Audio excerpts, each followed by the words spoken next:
that, we'll turn it over not only to the head coach of the Clemson Tigers, but also the proud father of our William V. Campbell Trophy semifinalist, Will Swinney. So, Coach, take it away. I appreciate that, Ross. All right, good morning, everybody. Well, got the biggest challenge that we've had all year for sure, and in Miami, this is a really complete football team.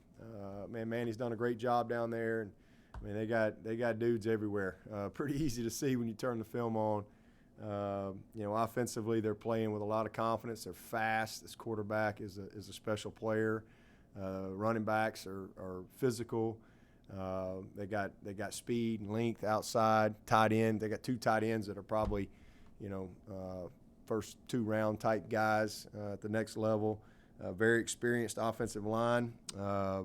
Play incredibly fast with their tempo, and got our hands full for sure. And they're balanced in what they do. But looking at their quarterback, I mean he's a great quarterback. I mean he can do it all. There's really nothing he can't do. He can make all the throws, and when he runs it, I mean he's a running back. He's got that mindset too of a running back when he takes off running. Very physical. He's averaging 5.4 yards after contact. So this is a very physical player, and he's averaging 15 yards a scramble. He's made some huge plays in the passing game, and again, just a really good scheme and a big challenge for us. But good players all across the board. Like I said, very experienced up front. A bunch of starters back, and you mix in this quarterback, and all of a sudden you got the recipe for a lot of success. So that's what you've seen in their first 3 games. And then defensively, they got a lot of special talent. Starting up front. I mean, they got the Player of the Year from Temple, the AAC Conference Player of the Year, who's there, and then that number 15, man, he is a long, physical, violent athlete coming off the edge. The guys inside are great players. Got a bunch of guys that can run on the back end. So this is a complete team in every facet of the game. So we got our hands full, but we're excited about it. Look forward to the challenge. That's for sure. This is the way it should be. It gets tougher as you go. It doesn't get easier as you go. It gets tougher. And so we're super excited about another night game in the Valley and game day and all that stuff. But for us, proud of our team and all that they've accomplished in the first quarter of our season. Being 3-0 is the good news. And also the good news is we're 3-0 and we hadn't come close to playing our best football. We got a lot of improving that we can do, which is very encouraging. And that's our job as coaches to get us better. But I think we're in a good spot from a health standpoint, and hopefully we can continue to have good success in doing what we need to do. The rest of this week, we've got 2 more tests Wednesday and Friday, and hopefully get good results there, and got everybody there ready for the show Saturday night. But with that, I'll take your questions. Line is open for questions.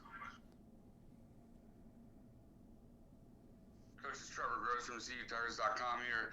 You mentioned that they're a complete team. That includes, of course, special teams. That transfer kicker of theirs is a really good field goal kicker. How good is it to know that your special teams have been playing as well as they have, especially BT? Yeah, after 3 games, that's been the most pleasing part. If you ask me one area of our team that I'm just most excited about, it's been our special teams. After 3 games, we've made a difference in the game. That's a part of our plan to win, is to make a difference in the game. To create field position for the offense, create field position for the defense, to score points. Special teams does all those things. And so really proud of what we've been able to do, the consistency there. Spires has been really good for us in executing what we need when we need it. And, our Potter and our whole battery's been excellent there. Our coverage has been good. But the biggest positive has been our return game. We've had some explosives in the return game, and then the improvement with BT. Those were 2 areas that were where we were the most inconsistent last year. And so far, after 3 games, we've been very, very good there. So hopefully that'll continue.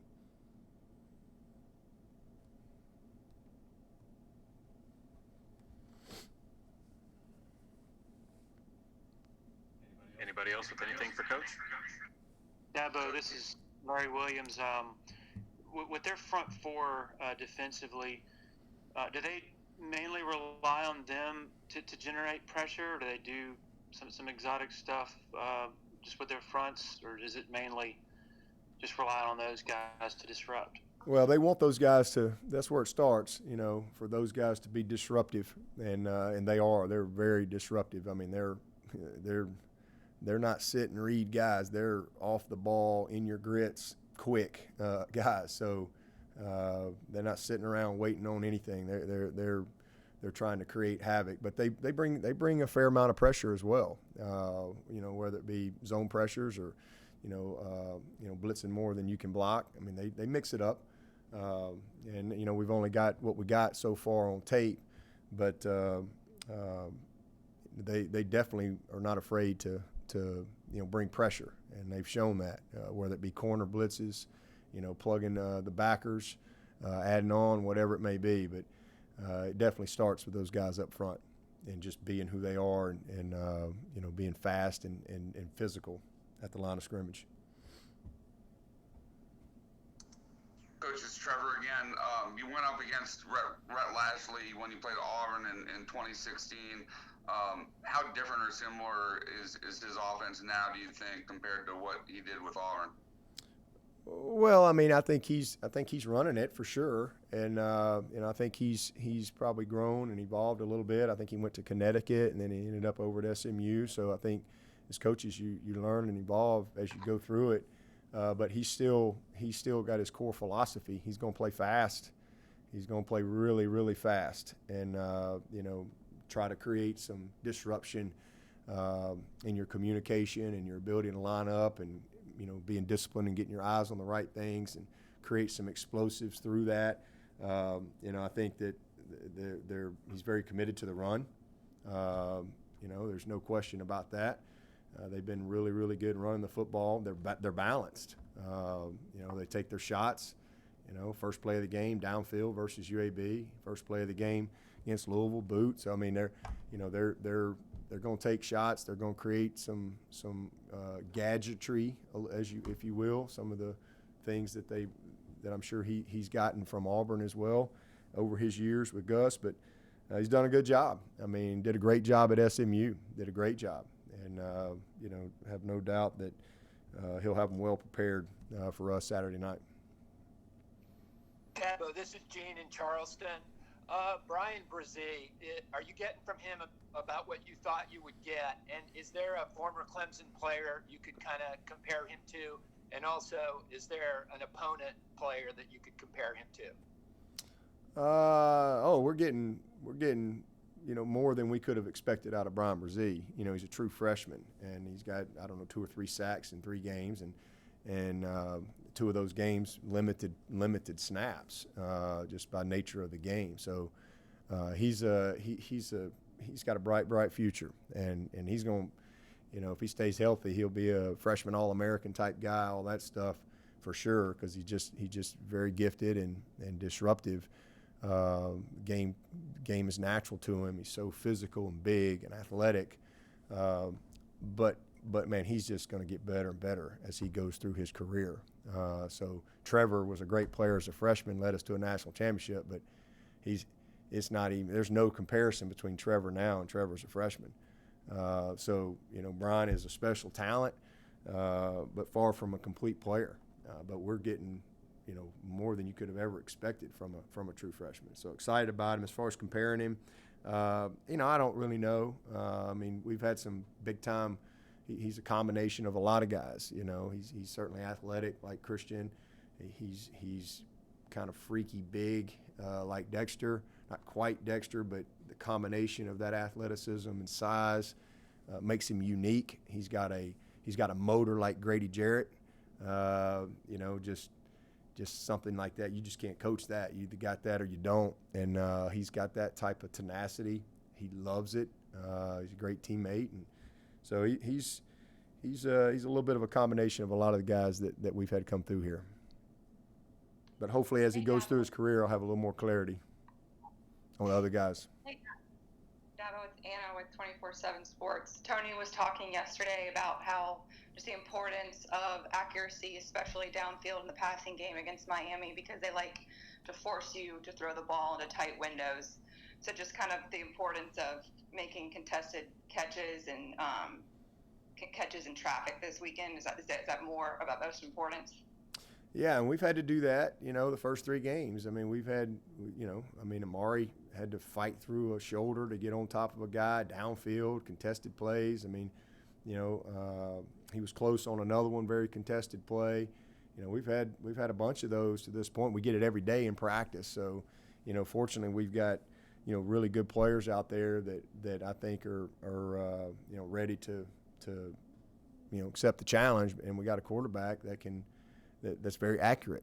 But it's of utmost importance every single week that we play, that we're accurate and that we, win the majority of those competitive plays. That's why you play the wideout. But when you play a team like Miami, the margin for error is smaller. So, we got to maximize our opportunities, when they present themselves. Dabo, Scott Kiefer with the Greenville News. Given your personnel and Miami's personnel, how high would you rate the potential for explosive plays Saturday night? Pretty high. There's a bunch of good football players. There's a bunch of guys on both sides that'll be playing on Sunday, in the near future. So you got really, really good players. There's going to be some explosives on both sides. This will be a heck of a game. It'll be a great matchup. This is like I said, by far the biggest challenge we've had and the biggest challenge they've had. So this is what it's all about. That's why they made it game day. You got 2 good teams here going at it. Yeah, well, this is Pete at AP. You mentioned game day coming up. I mean, usually these kind of night games, I'm thinking Notre Dame at home, Louisville. Pete, I can hear you. That's what I got. So I don't know if you can hear me or not, but that's how you sound. How about now? Can No. you hear me now? You're in a sewer pipe somewhere. I think I am. Yeah.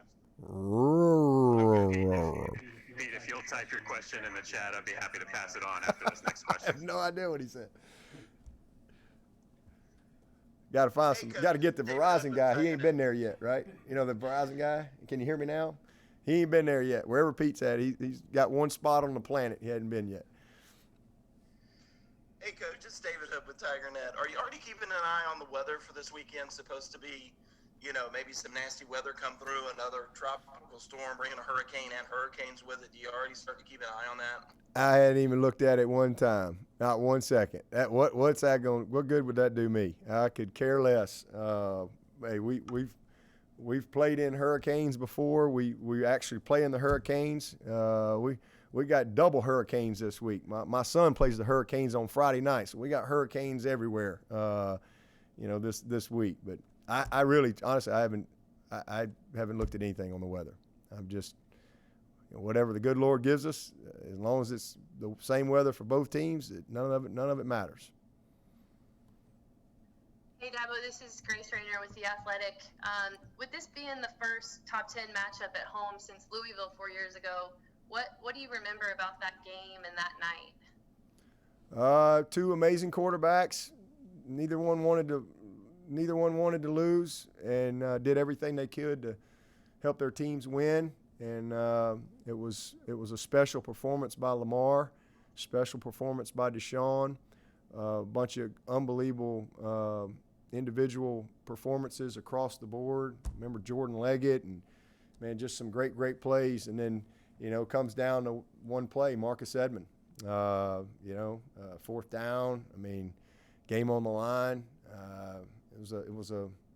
It it was one for the ages. You know, two really, really good teams that laid it all on the line that night. We were very fortunate to truly make one more play than they did. So we've got a question on behalf of Pete from the Associated Press. Do you think you'll lose something in the big night game at the Valley with the reduced crowd?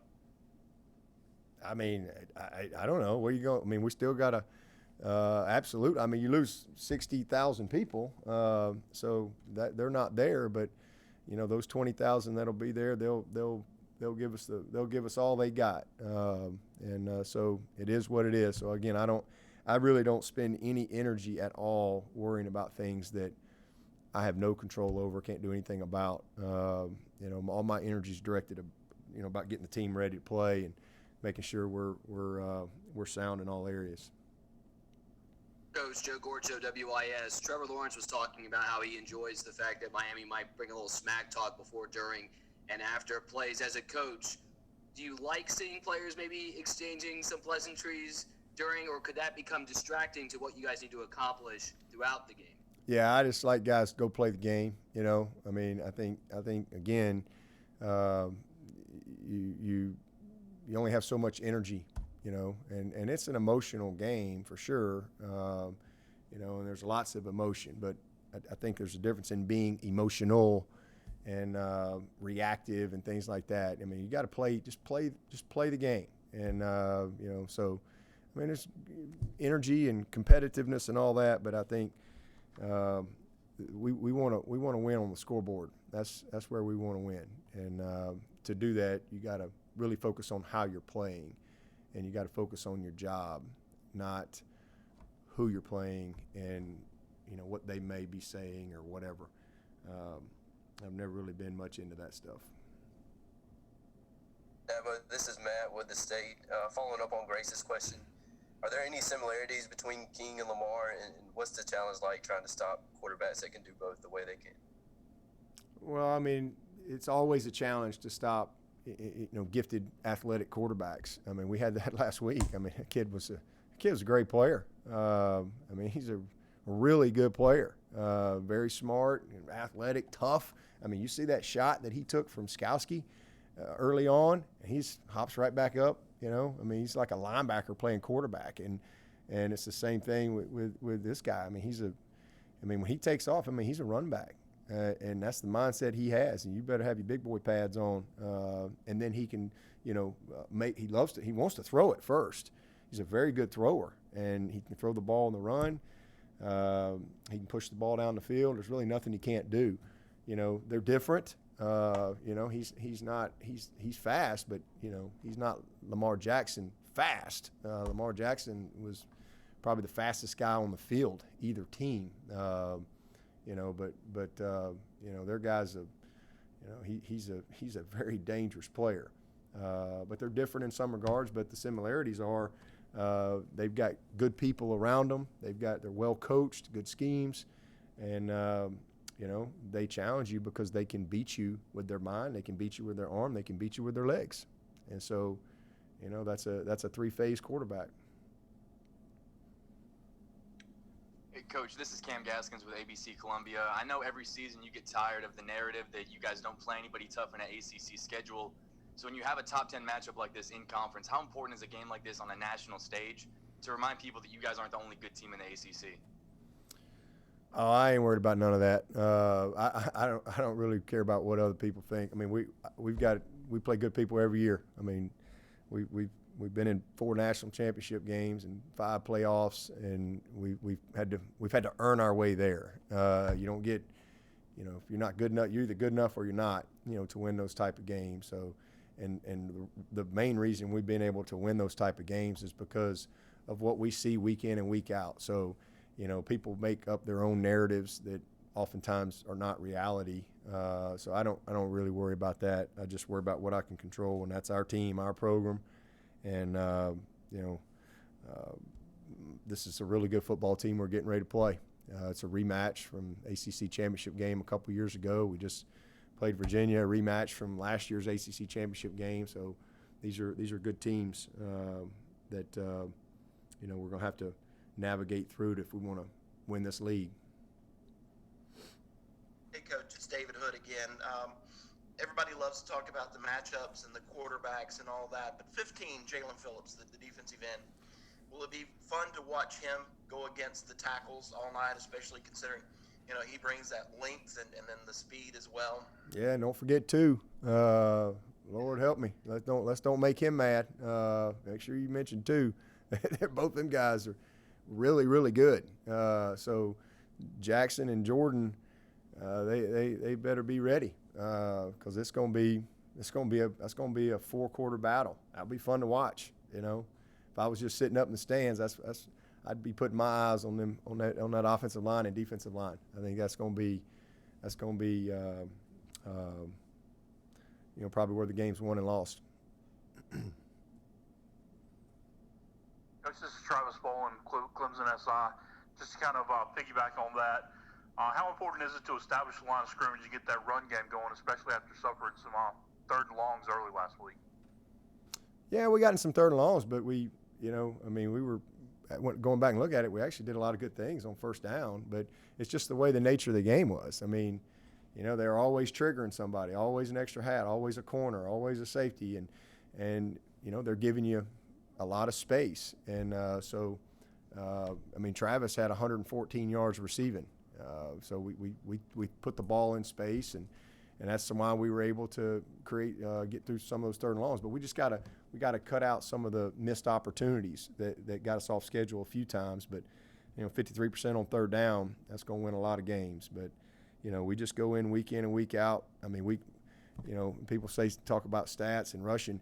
We could have rushed the ball. We could be leading the country in every statistical category after 3 games, if that's what my objective was.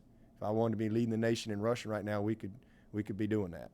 But that's not our objective around here. Our objective is to develop our team and to prepare our team and to win the game that we're playing. Hey Dabo, it's Josh from the Post and Courier. Andrew Booth said after the game that interception was really big for his confidence. How much has that been a point of emphasis for him over the last 12 months? That's great. Last year was a big learning experience for him, and he wasn't really 100%, kind of battling a little knee issue all year. But he got some experience, and that was good for him. But it was great. He got a chance to learn from a guy like AJ last year. Just a true guy. In front of him. DK was a first-year guy. He was trying to figure it out. So I'm really glad he had a guy like AJ to really, really learn from on how you go about your business, and he's done awesome. I love our corners. I think that we got several guys that can play. You saw that the other night. I don't really, to be honest with you, I don't really care who runs out there first. I don't care how much they play because I trust those guys. I feel really, really good about the guys at corner. This is a competitive group, and for the first time really in a long, long time, I think that we can keep guys fresh and hopefully get better as the game goes and just have the type of real depth that you need to have. We've got some guys there that can play the position. Got a couple young guys that are coming, but those 5 veteran guys.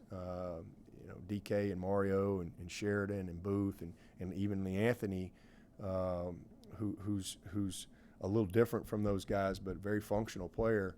Those 5 guys, can get the job done for us. So, you saw us rotate them in there and in any situation. So it's good to see that confidence in them growing. And Booth is a guy that I think has an incredibly bright future. Dabo, this is Larry Williams again. Not sure how much 2019 film of Miami's offense you've watched, just given the change in philosophy, but curious what the difference in their offensive line is this year compared to last.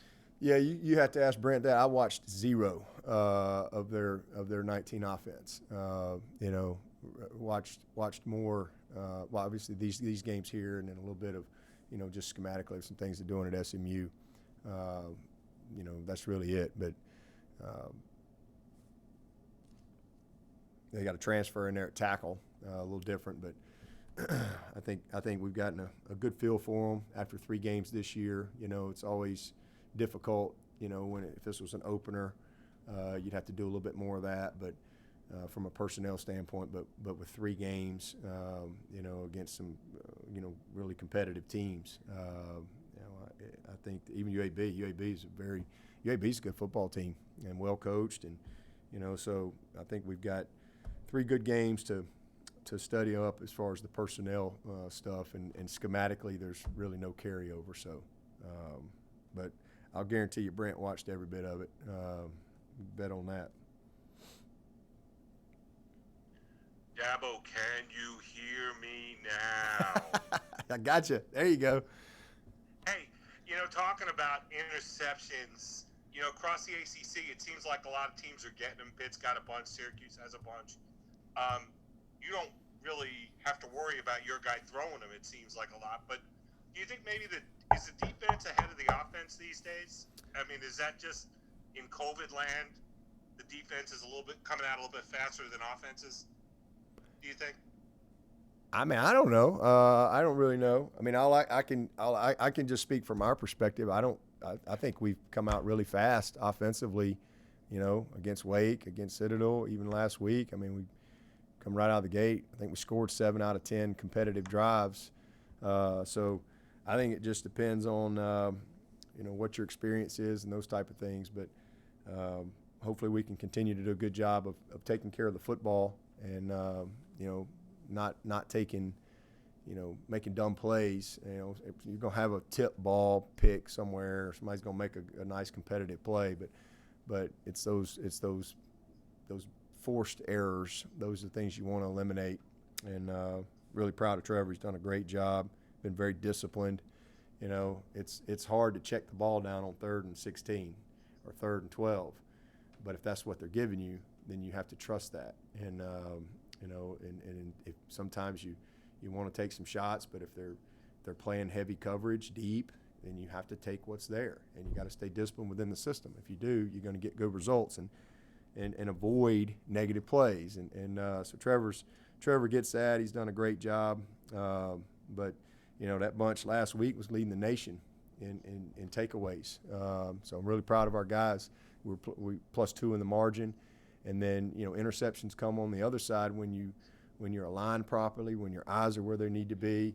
You've got good timing in what you're doing. You have a great understanding of what the offense is doing. That comes from preparation. So, you know, we're off to a pretty good start, and hopefully we can continue to build on that. Thank you. Coach, this is Trevor again. I know you're more focused on your game this week, but the Pac-12 commissioner proposed a 8-team playoff last week. I know in the past you've been against expansion, but with this year, no crossover games, all the disparate schedules, you're going to have a lot of one-loss teams fighting over one spot. Your team could be one of those one-loss teams. Is this the one year that maybe they should consider going to 8 teams? I guess you picking us to get beat this week right out of the gate, huh? You already got us. You already got us pegged, man. All right. Well, I'm not gonna waste any brain cells on that. My focus is on what I control, and that's what we do here, getting our team ready to play, and you know, just today. This is 2020. They may show up a month from now and tell us we're going to have a 32-team playoff. I have no idea. So just want to do a good job this week, and if the good Lord gives us another week, do a good job that week. That's really it for me. Hey, Dabo, Anna again. I know you said Miami was committed to the run. So what have you seen through 3 games from Cameron Harris? He's physical. I mean, he's averaging a bunch of yards, but just like the quarterback, he averaged 5 yards after contact.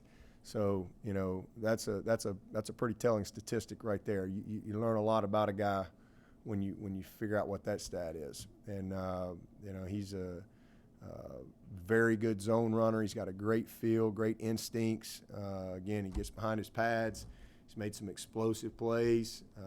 He finds the creases, and You know, he's a good cutback guy too when he needs to be, but he's a good football player, and they've been balanced. You know, very, very balanced in what they do. So it all starts, honestly, you know, right there in the run game for them. Hey, Dabo, it's Phil Kornblut. Have you heard from Deshaun since the shakeup in Houston yesterday, and are you ready for your name to be kind of floating around with that job over the next few weeks, few months? I have not heard from Deshaun, and you know, that is not even anything that you know I want to even have to even think about. That's so. It's just, you would be the one to ask that question. All the questions. Man, you want to ask anything about Miami? Next question. Okay. We'll take a couple more for Coach. Hey, Coach. It's Tucker Pettigrew with Clemson Athletic Communications.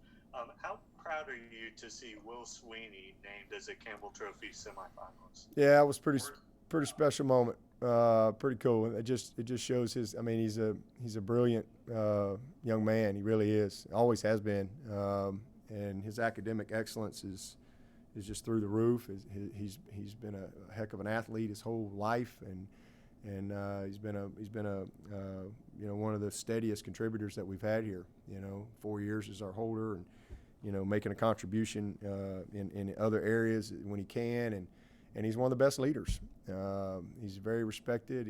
And just really proud of him. So that was a pretty cool moment. You know, when I literally found out, like everybody else, whenever the press release, I guess Ross sent it to me. So really proud of him. Super proud. We'll take one more for Coach.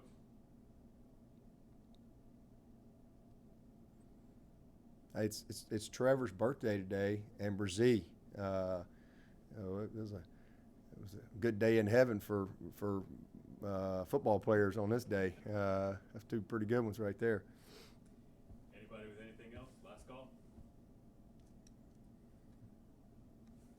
All right. All right. Appreciate it. Thank you. Coach.